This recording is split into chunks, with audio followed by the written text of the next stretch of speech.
শুক্রবার রাজবাড়ীর গোয়ালন্দে ঘটে যাওয়া এই ঘটনাকে কেন্দ্র করে তোলপাড় গোটা দেশ। এদিকে এই ঘটনায় তীব্র নিন্দা জানিয়ে বিবৃতি দিয়েছে অন্তর্বর্তী সরকার।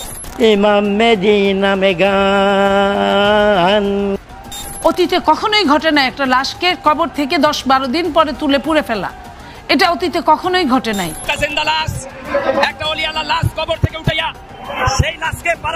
সেই নুরা পাগলকে তৌহিদি জনতা নামক লোকেরা কবর থেকে কবরটা ভেঙে কবর থেকে উঠাইয়া তার লাশকে খুলনা এবং রাজবাড়ীর মহাসড়কে পেট্রোল দিয়ে পুড়িয়ে দেওয়া হয়েছে। কিন্তু আসলে কি ঘটেছিল রাজবাড়ীর গোয়ালন্দে? বাংলাদেশে নুরা পাগলার দরবারে হামলার ঘটনার রেশ কাটতে না কাটতে নতুন মোড় এসেছে। ভিডিও ফুটেজ বিশ্লেষণ করে পুলিশ ইতিমধ্যেই 7 জনকে গ্রেপ্তার করেছে। এই ঘটনা এখন সারা দেশে আলোচনার কেন্দ্রবিন্দুতে।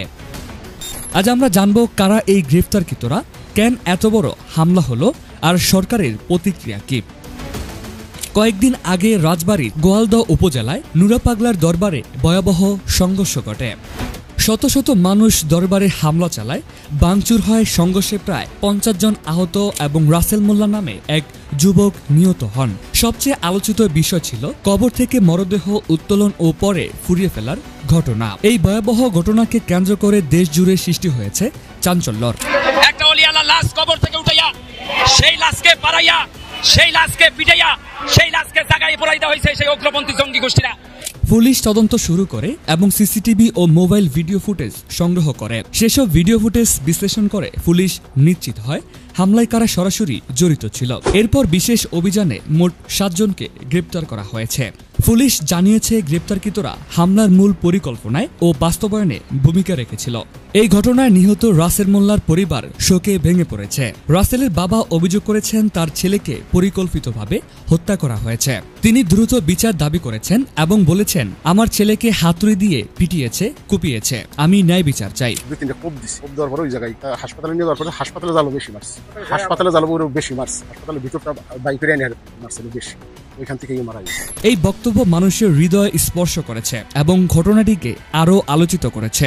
সরকার ইতিমধ্যেই এই ঘটনাকে অমানবিক ও ঘৃণা বলে নিন্দা জানিয়েছেন। সেনাবাহিনী, র্যাব ও পুলিশ এলাকায় টহল জোরদার করেছে। প্রশাসনের পক্ষ থেকে আশ্বাস দেওয়া হয়েছে দোষীদের ছাড় দেওয়া হবে না। রাজবাড়ির ঘটনাগুলি আমরা তদন্ত করে দেখছি। তদন্ত রিপোর্টের পরে আমরা হয়তো পুরাটা আপনাদের জানাতে পারবো। এখন এটা তদন্তাধীন রয়ে গেছে, বাট এটা যারা করছে তাদের কিন্তু আমরা অলরেডি কয়েকজন যে 5 জনকে আইনের আওতায় নিয়ে আসছি এবং তাদের জিজ্ঞাসাবাদের পরে আমরা হয়তো পুরো ঘটনাগুলি আরো জানতে পারবো। তদন্তের পরে কে দোষী কে নির্দোষী প্রমাণিত হবে। যদি কেউ দোষী প্রমাণিত হয় তার এগেইনস্টে অ্যাকশন না হবে। নুরা পাগলার দরবারে হামলা ও লাশ উত্তোলন পুরানোর ঘটনা বাংলাদেশের ইতিহাসে এক নজিরবিহীন ঘটনা। অতীতে কখনোই ঘটে না একটা লাশকে কবর থেকে 10-12 দিন পরে তুলে পুড়ে ফেলা। এটা অতীতে কখনোই ঘটে নাই। দর্শক, এই বিষয়ে কি বলছেন নুরা পাগলার মুরিদরা? চলুন বিস্তারিত দেখে আসি। নুরা পাগলা এটারে কাবা শরীফ না হে জাহান্নাম বানা হে, এটা তার বিষয়। দেখছি কিছু লোকে বলতেছে ইমাম মাহাদি দাবি করছে। তো ইমাম মাহাদি এটা কি? এটা একটা বিষয় হলো ইমাম শব্দের অর্থ নেতা, মাহাদি শব্দের অর্থ সুন্দর। উনি একজন সুন্দর নেতা, এটা দাবি করছে। সমস্যা কি? নুরা পাগল আজ থেকে অনেকদিন আগে তাকে দাফন করা হয়েছে। আপনারা ভিডিওতে দেখেছেন তার চেহারা মোবারক নূরময় ঝলমল করতেছে। তার দেহে একটু ফোকা পর্যন্ত টাচিং করে না এবং তার দেহের থেকে একটু মলমূত্র বের হয় নাই। সাদা কাফিনের কাপড় যেমনি আছে এমনি আছে, আপনারা মিডিয়াতে দেখেছেন। সেই নুরা পাগলকে তৌহিদি জনতা নামক লোকেরা কবর থেকে কবরটা ভেঙে কবর থেকে উঠাইয়া তার লাশকে খুলনা এবং রাজবাড়ীর মহাসড়কে পেট্রোল দিয়ে পুড়িয়ে দেওয়া হয়েছে। সেই প্রতিবাদ করার জন্য, নিন্দা জানানোর জন্য আমরা সবাই এখানে গোলাপসার মাজার এবং জাতীয় প্রেস ক্লাবে উপস্থিত হয়েছি। আমার জায়গার মধ্যে সে কাবা শরীফের বানাইছে কিনা জানি না, যদি বানিয়ে থাকি এটা তার ব্যক্তিগত বিষয়। আপনার আমার দলার তো পাগলে কি না করবে? পাগল তো হের নামে হইলো নুরা পাগল। নুরা পাগলা এটারে কাবা শরীফ না হে জাহান্নাম বানা হে, এটা তার বিষয়। কিন্তু সে তো কারো ক্ষতি করে না, তার বিষয় আল্লাহ করবে। দেখছি কিছু লোকেরা বলতেছে ইমাম মাহাদি দাবি করছে। তো ইমাম মাহাদি এটা কি? এটা একটা বিষয় হলো ইমাম শব্দের অর্থ নেতা, মাহাদি শব্দের অর্থ সুন্দর। উনি একজন সুন্দর নেতা, এটা দাবি করছে। সমস্যা কি? এই তৌহিদি জনতা যারা মত করতেছে, যারা বন্ড মোল্লা আছে, এই মোল্লারা কোরআনের তাফসীর বুঝে না। ইমাম শব্দের অর্থ নেতা, মাহদি শব্দের অর্থ হলো সুন্দর। তো উনি একজন সুন্দর লোক দাবি করছে। আমার নাম গোলাম মঈনুদ্দিন, তাইলে কি আমি খাজা বাবা হয়ে গেছি? আমার নাম শেখ মুজিব, তাইলে কি আমি বঙ্গবন্ধু শেখ মুজিব হয়ে গেছি? হে ইমাম মাহাদি দাবি করছে, সে কি ইমাম মাহাদি হয়ে গেছে? একজনের নাম রাসূল রাখছে, সে কি নবী হয়ে গেছে? একজনের নাম শুকুর রাখছে, সে কি শুকুর হয়ে গেছে? একজনের নাম আপনার এই কালাম রাখছে, কালাম শব্দের অর্থ কথাবার্তা। তাইলে এগুলো কোনো কথা? কর্ম দ্বারা পরিচয়, নাম দ্বারা পরিচয় না। আমরা বার্তা দিতে চাই আমাদের ব্যক্তিগত বিষয়ের উপরে এই তৌহিদি নামক জনতারা, ভণ্ড মোল্লারা যেন আমাদেরকে আঘাত না করে। আমরা আমাদের তরিকা ধর্ম অনুপাতে আসি। আমরা কারো ক্ষতি না করলে হয়, আমরা রাষ্ট্রের কোনো ক্ষতি না করলে হয়। আমরা শান্তিতে আসি, আমরা শান্তি চাই, ছোট্ট একটি বাংলাদেশ। আমরা সবাই সুনাগরিক হিসেবে আমরা সবাই বাঁচতে চাই।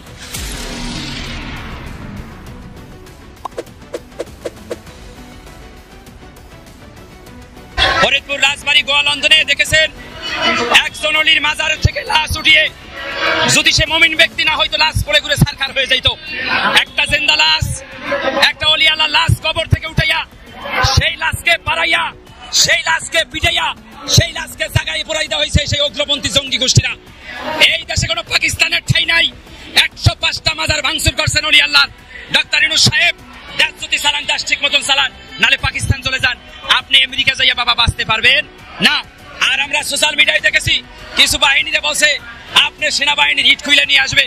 এইসব কথাবার্তা সোশ্যাল মিডিয়ায় যারা বলছে এই দেশে ঠাঁই নেই। তারা যারা দেশের শত্রু, রাষ্ট্রের শত্রু, প্রশাসনের শত্রু, জাতির শত্রু, মানুষের শত্রু। আর বর্তমানে আমরা দেখেছি কথা বললেই খালি আওয়ামী লীগের ট্যাগ লাগাই দেয় যে আওয়ামী লীগ করে। সত্য কথা বললে আওয়ামী লীগ, উচিত কথা কইলে আওয়ামী লীগ। যেই সবাই বলবে আওয়ামী লীগের কথা, আমি প্রত্যেকটা মানুষের নাক মুখ ফাটাইয়া একটা সাঙ্গা বানাই দেবে না। এই দেশে প্রত্যেকটা দল রাজনীতি দল থাকবে, প্রত্যেকটা দল রাজনীতি করার অধিকার আছে। যারা দুর্নীতি করছে, যারা লুটপাট করছে তাদের বিচার হবে। সবাই বিচার এই বাংলাদেশ হবে না। 1 বছরে মানুষকে খয়রাতি বানাই ফেলাইছে। 1 বছর মানুষ কিন্তু রাস্তায় নেমে গেছে। এই দেশ সেনাবাহিনীর প্রধান আবুজামা সাহেব, সেনাবাহিনীর মানুষ হুমকি দেয় না, লজ্জাজনক ব্যাপার। পুলিশ বাহিনীর হত্যা করে থানার সহস্র লুটপাট। এই 1 বছরে একটা মানুষের শান্তিতে নাই। এই দেশ জঙ্গিবাদ করতে দেওয়া যাবে না, পাকিস্তান বানাই যাবে না। এই দেশ 71 সালের মুক্তিযুদ্ধের দেশ। এই দেশ ওলি আল্লাহর দেশ। যে দেশে মানুষের মিডিয়ার সামনে বলতে পারে যে একটা করে তারা ঘুরে আসবে। এই সেনাবাহিনী ওনার কথা যারা বলছো, তোমাদের বাড়ির ইট একদিন থাকবে না।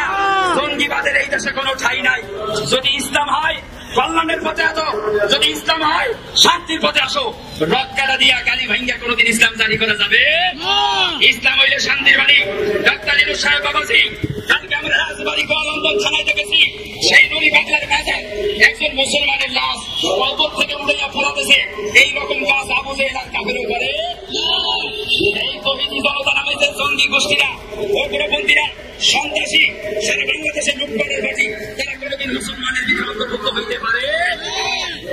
আমি ডাক্তার ইউনূস সাহেব প্রধান উপদেষ্টা যিনি আছেন, সেনাবাহিনীর প্রধান যিনি আছেন, রাষ্ট্রপতি যিনি আছেন, দেশ সুন্দর মতন চালাইয়া চালান। ছাত্র দিয়া আর এই মূল পার্টি দিয়ে কিন্তু দেশ চালাইতে পারবে? মিডিয়ার সামনে হুমকি দেয়। আপনাদের সাংবাদিকের ছাত্ররা দেখছি আমরা হুমকি দেয়, সেনাবাহিনীর হুমকি দেয়। এই সমন্বয় বেসরকারি মানব পার্টি, তোমাদের অধিপতন খুব নিকটে, তোমাদের অধপতন খুব নিকটে, তোমাদের গজব আল্লাহর তরফ থেকে আসবে। কথা বলে ঠিক কিনা? একজন মুসলমানের দরবারে যদি ইসলাম বিরোধীতে কাজ হয়, এটা দেশে আইন আছে, গভর্নমেন্ট আছে। একজন অলি আল্লাহর মাজার, উনি 26 দিন আগে মারা গেছে। উনি 27 দিন আগে মারা গেছে। আচ্ছা ভাই, 26 দিন পর্যন্ত কোন মানুষের নাচি জিন্দা থাকে? 26 দিন পর্যন্ত কোন মানুষের লেনদেন জিন্দা থাকে? উনি আল্লাহর অলি 26 দিন পরে ওনার জিন্দা লাশ একটা মরা লাশের ভাই ফিরেছে। কত বড় টুপিয়ালা পাঞ্জাবিয়ালা মানুষ। এরা মসজিদের ভিতরে বলৎকারের সাথে জড়িত, এরা মাদ্রাসার সাথে বলৎকারে জড়িত। ছোট ছোট বাচ্চাদের বলৎকার করে ফুটকি লাল বানাই ফেলাইছে। যখন বাচ্চা পোলা বাচ্চাকে সে ফুটকিতে আর পুরাই না, তখন বাবা মায়ের বয়সে আমার হুজুর উপকার ডাইরেক্ট বলি, ডাইরেক্ট আমি হঠাৎ আমি সেদিন মারা গেছি। আমি রহমানের মৃত্যু ভয় দেখাই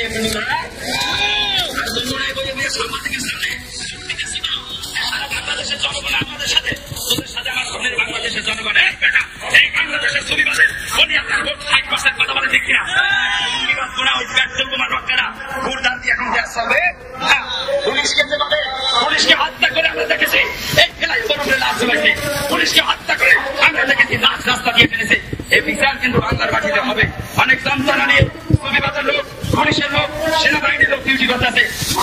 আমার গোলাম মাইনতি বাবাকে একটা কথা বলছে যে ভাই, সেনাবাহিনীর সামনে এই দেশ যখন নিরবই হয়ে যায় তখন মানুষ সেনাবাহিনীর কাছে যায়। এই দেশ যখন আসাদ হয়ে যায় তখন মানুষ সেনাবাহিনীর কাছে যায়। সেই সেনাবাহিনীর সামনে হইয়া সেনাবাহিনীর বলে তোমাদের পাশা দিয়ে এমন সময় সেনাবাহিনী একতলা বাস দিবে, সেই সময় অতি নিকটে আইসা বসে। তারা পুলিশ হত্যা করছে, তারা থানা রাস্তা লুটপাট করছে, থানায় আগুন দিয়েছে, অলি আল্লাহর বাজার ভাঙচুর করছে, নুরি পাগলা লাশকে আগুন দিয়েছে, মাওলানা রবিসুদ্দিন পিটিয়ে হত্যা করেছে, শাহজালালে পিটিয়ে মানুষকে হত্যা করেছে, অনেক পীর ভাষায় হত্যা করা করেছে, বাউল প্রেমিকদের উপর হত্যা করেছে, অনেক পাগল ফকিরের চুল কেটে দিয়েছে। এই বিচার বাংলার মাটিতে হবে ইনশাআল্লাহ। কথা বলে ঠিক কিনা? জঙ্গিবাদ করে দেশ চালানো যাবে না। ডাক্তার ইউনূস সাহেব, দেশ চালাইলে চালান, পাকিস্তান চলে যান, আমেরিকা গেলে কিন্তু আপনার পাশা লাল করে দেবে। কথা বলা ঠিক কিনা? আল্লাহর তরফ থেকে আপনার উপরে গজবটা ছিল। অলি আল্লাহর বিপক্ষে যারা কথা বলছে, অলি আল্লাহর মাজারে যারা হামলা করছে, আল্লাহ তরফ থেকে গজব নাজিল হোক, গজব নাজিল হোক, গজব নাজিল হোক। ধন্যবাদ। এখন প্রশ্ন একটাই, এই গ্রেপ্তার কি যথেষ্ট নাকি আরো বড় চক্র এর পেছনে আছে? আপনার কি মনে হয়? কমেন্টে লিখে জানাতে ভুলবেন না।